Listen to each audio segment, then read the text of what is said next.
மே மாசம் உலகத் தமிழர்கள் தங்களுடைய இனவழிப்பு நாளை நினைவு கூர்ற சமயத்துல இன்னொரு இனவழிப்புக்கான போர் ஆரம்பிக்கப்பட்டிருக்குது. ஒரு இனப்படுகொலையால பாதிக்கப்பட்ட இனம் இன்னொரு இனப்படுகொலைக்கு ஆதரவு வழங்காது. இஸ்ரேல் காசா பகுதியில ஆபரேஷன் கிடியோன்ஸ் சேரியட் என்ற பலஸ்தீனத்துக்கு எதிரான போரை ஆரம்பிச்சிருக்குது.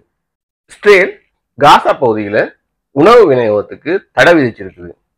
இன்னும் 48 மணி நேரத்துல உணவு விநியோகம் இடம்பெறாட்டி காசா பகுதியில 14,000 குழந்தைகள் பட்டினியால இறக்க நேரிடும் என்று ஐநா அறிக்கை வெளியிட்டு இருக்குது. இந்த நூற்றாண்டுல இன்னொரு 26 கொலைக்கிழமை காசா பகுதி மாறி இருக்குது. இஸ்ரேல் இந்த போரை ஹமாஸ் இயக்கத்துக்கு எதிரான போர், ஹமாஸ் இயக்கத்தை முழுமையா அழிக்கிறதுக்கான போர் என்று குறிப்பிடுது. ஹமாஸ் இயக்கத்தை பற்றி பழைய பதிவுல விரிவா பார்த்திருக்கோம்.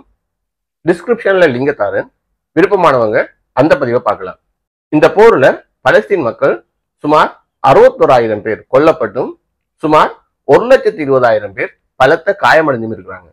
இந்த படை நடவடிக்கை காசா மீதான தனது இறுதி யுத்தம் என்று இஸ்ரேல் அறிவிச்சிருக்குது. காசா பகுதியை தங்களுடைய முழுமையான கட்டுப்பாட்டுக்குள்ள கொண்டு வர்றதுதான் இந்த யுத்தத்துல இலக்கு என்று இஸ்ரேல் பிரதமர் பெஞ்சமின் நெத்தனியாகு அறிவித்திருக்கிறார். இஸ்ரேல் இந்த யுத்தத்துக்கு ஏன் ஆபரேஷன் கிடியோன்ஸ் சேரியட் என்று பேர் வச்சது, கிடியோன்ஸ் சேரியட் என்றா என்னன்றத இந்த பதிவுல விரிவா பார்ப்போம்.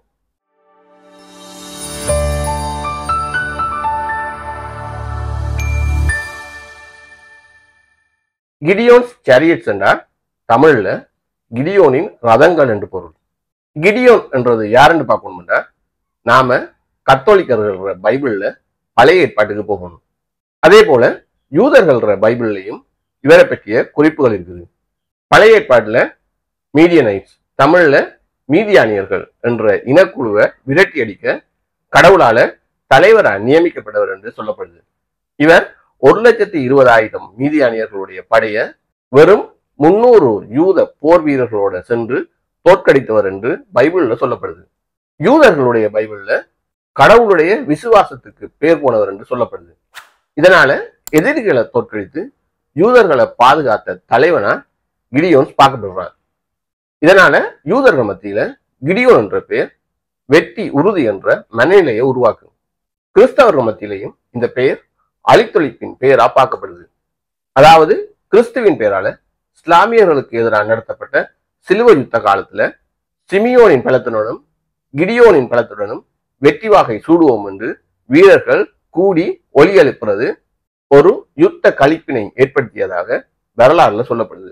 அதே போல சுவிட்சர்லாந்து மற்ற நாடுகள்கிட்ட இருந்து யுத்த ஆபத்தை எதிர்கொண்ட போதும் சோர்ட் ஆஃப் கிடியோன், அதாவது கிடியோனின் வாள் என்றதுதான் சுவிட்சர்லாந்து வீரர்களுடைய வெற்றி வாக்கியமா அந்த நேரத்துல இருந்தது என்று கூறப்படுது. அது மட்டும் இல்லாம 2ஆம் உலகப் போர் சமயத்துல இங்கிலாந்து கிடியோன் ஃபோர்ஸ் என்ற ஒரு சிறப்பு படைப்பிரிவை செயற்படுத்தியா சொல்லப்படுது. 1918ஆம் ஆண்டு தொடக்கம் 1920ஆம் ஆண்டு வரைக்கும் வெனிசுவேலா அரசால மேற்கொள்ளப்பட்ட இராணுவ நடவடிக்கைக்கு ஆபரேஷன் கிடியோன் என்றுதான் பேர் வச்சிருந்தாங்க. இது எல்லாமே கிறிஸ்தவ நாடுகளால தங்களுடைய அழித்தொழிப்பு நடவடிக்கைக்கு கடவுளுடைய ஆசி இருக்கும் என்ற நம்பிக்கையில வைக்கப்பட்டது. இதுக்கு முதல் இஸ்ரேல் 1948ஆம் ஆண்டு ஆபரேஷன் கிடியோன் என்ற ஒரு தாக்குதலை மேற்கொண்டது. 1947-48ஆம் ஆண்டு காலப்பகுதியில இஸ்ரேல் என்ற நாடு உருவாகும் முதல் இஸ்ரேலுடைய படையணிய ஹகனா படையணி என்று அழைச்சாங்க. அதாவது ஜியோனிஸ்ட் அமைப்புடைய இராணுவ படைப்பிரிவு. இஸ்ரேல் பலஸ்தீன் கான்ஃப்ளிக்ட் என்ற பழைய பதிவுல இஸ்ரேல் என்ற நாடு எவ்வாறு உருவானதுன்றதை விரிவா பார்த்திருப்போம்.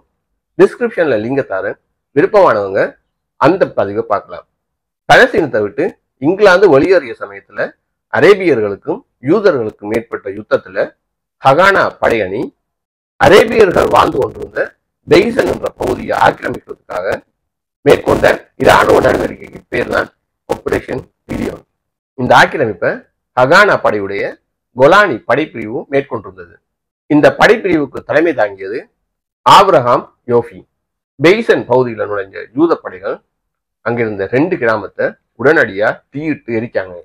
அடுத்த நாள் பக்கத்துல இருந்த கிராமங்களுக்கு தொடர்ச்சியா குண்டு வீச தொடங்கினாங்க. அதுக்கு அடுத்த நாள் அந்த பகுதியில் இருந்த உள்ளூர் தலைவர்களுக்கு தொலைபேசியில தொடர்பு கொண்டு இந்த நகரத்துல இருக்கிற அரேபியர்கள் பலஸ்தீனர்கள் எல்லோரும் வெளியேற வேண்டும் அல்லது இந்த நகரத்தை கொண்டு வீசி தகர்ப்போம் என்று மிரட்டினாங்க. இதனால அந்த பகுதியில் இருந்த எல்லா அரேபிய பலஸ்தீனர்களும் வெளியேறினாங்க. அங்கிருந்த அரேபிய பலஸ்தீனர்கள் கிட்டத்தட்ட 1500 பேர் ஜோர்தானுக்கு இடம்பெயர்ந்தாங்க. எஞ்சியிருந்த கிறிஸ்தவர்கள் 250 பேர் நசரேத்துக்கு அனுப்பப்பட்டாங்க. இவங்க எல்லாரும் வெளியேறிய பிறகு அங்கிருந்த அரேபிய பலஸ்தீனர்களுடைய உடைமைய யூத படைகள் தீயிட்டு எரிச்சாங்க என்று பதிவுகள் தெரிவிக்குது. பிறகு இஸ்ரேல் என்ற நாடு உருவாகிற சமயத்துல இந்த பகுதியை ஐக்கிய நாடுகள் சபை யூத அரசுக்கு வழங்கியது. இப்ப இந்த பகுதி இஸ்ரேலோட ஒரு பகுதியா இருக்குது. ஹகானா படை இஸ்ரேல் என்ற நாடு உருவாக்கப்பட்ட பிறகு இஸ்ரேல் இராணுவத்தோடு இணைக்கப்பட்டது. சுமார் 75 ஆண்டுகளுக்கு முதல் பலஸ்தீனர்கள் வாழ்ந்து வந்த ஒரு நகரத்தை சூறையாடி அந்த நகரத்துல இருந்த பலஸ்தீனர்களை முற்றாக வெளியேற்றி அந்த நகரத்தை இஸ்ரேலோட இணைத்து கொண்ட படை நடவடிக்கைக்கு என்ன பேரை இஸ்ரேல் வச்சதோ அதே பேரு தான் இப்ப காசா பகுதியை தங்களோட இணைக்கிறதுக்காக நடக்கிற போருக்கு இஸ்ரேல் வழங்கி இருக்குது. அதுதான் இப்ப இஸ்ரேல் மேல மிகப்பெரிய சந்தேகத்தை உலக நாடுகளுக்கு உருவாக்கி இருக்குது. இது மட்டும் இல்ல, அந்த போருக்கும் இப்ப நடக்கிற இந்த போருக்கும் இன்னொரு ஒற்றுமையும் இருக்குது. அதாவது அந்த போரும் மே மாதம் 10ஆம் தேதி தொடங்கி 15ஆம் தேதி வரைக்கும் தான் நடந்தது. அதே போல இந்த போரும் மே மாதம் தான் ஆரம்பிக்கப்பட்டிருக்குது. நாம இந்த யுத்தத்துல முக்கியமா கவனிக்க வேண்டியது எதென்றா, இந்த யுத்தத்துல இஸ்ரேல் அரசு வெற்றி பெற்று காசா பகுதியை தங்களுடைய கட்டுப்பாட்டுக்குள்ள கொண்டு வந்த பிறகு காசாவில் இஸ்ரேல் என்ன செய்ய போகுது, காசா பகுதியில இப்ப வாழ்ற பலஸ்தீன மக்களுடைய எதிர்காலம் என்ன, அந்த மக்களை ஆள போறது யார், காசாவுடைய நிர்வாகம் எப்படி இருக்க போகுது, இந்த கேள்விக்கெல்லாம் இன்னும் விட தெரியல. இந்த பதிவு உங்களுக்கு பிடிச்சிருக்கும்னு நம்புறேன். இன்னொரு நல்ல பதிவுல சந்திப்போம்.